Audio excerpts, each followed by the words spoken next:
এখানে কিছু গোষ্ঠী কিছু মহল আজকে পরিকল্পিতভাবে এই বাংলাদেশে একটা অনিশ্চয়তা সৃষ্টি করতে চায় এবং তারা বিভিন্ন রকম দাবি তুলে নির্বাচনকে ব্যাহত বা বন্ধ বিলম্বিত করতে চায়।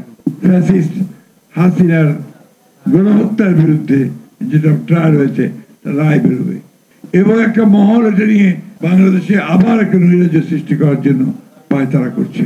সমস্ত রাজনৈতিক দলগুলোকে আমি আহ্বান জানাবো যে আসুন ওই প্রশ্ন ঐক্যবদ্ধ থেকে অনেকটা বিভ্রান্তি, অনেকটা হতাশা এবং অনিশ্চয়তার মধ্যে দিয়েও কিন্তু এই নির্বাচনের এখন একটা সম্ভাবনা দেখা দিয়েছে যে 26 ফেব্রুয়ারি মাসে এই নির্বাচন অনুষ্ঠিত হবে।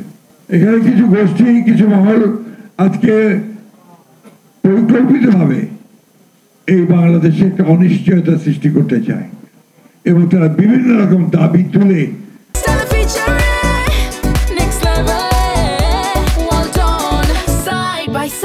নির্বাচনকে ব্যাহত বা বন্ধ বিলম্বিত করতে চায়।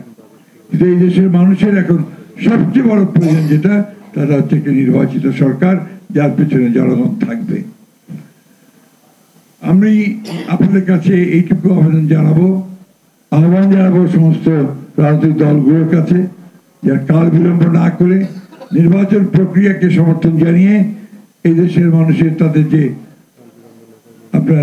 যেটা তাদের মত এবং তাদের যে বিশ্বাস সেখানে এই নির্বাচনে অবশ্যই অনুষ্ঠিত করে তাদের প্রতিনিধি নির্বাচিত করার সুযোগ সৃষ্টি করে দেওয়ার জন্য।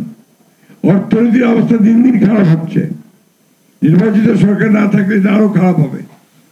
আইন শৃঙ্খলা পরিস্থিতি খুবই খারাপ হচ্ছে, নির্বাচিত সরকার না থাকলে খুবই খারাপ হবে। আগামীকাল ফ্যাসিস্ট হাসিনার গণহত্যার বিরুদ্ধে যেটা ট্রায়াল হয়েছে রায় বেরোবে।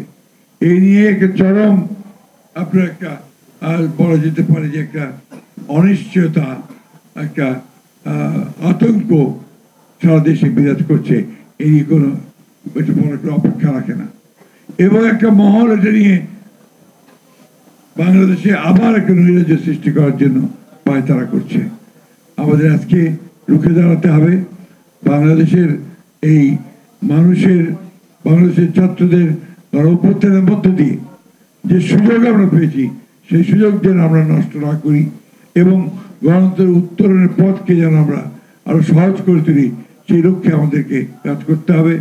এবং সমস্ত রাজনৈতিক দলগুলোকে আমি আহ্বান জানাবো যে আসুন ওই প্রশ্ন ঐক্যবদ্ধ থেকে যে আমরা গণতন্ত্রকে এখানে প্রতিষ্ঠা করব, এই প্রশ্ন ঐক্যবদ্ধ থেকে আমরা সামনে নির্বাচনের দিকে এগিয়ে যাই।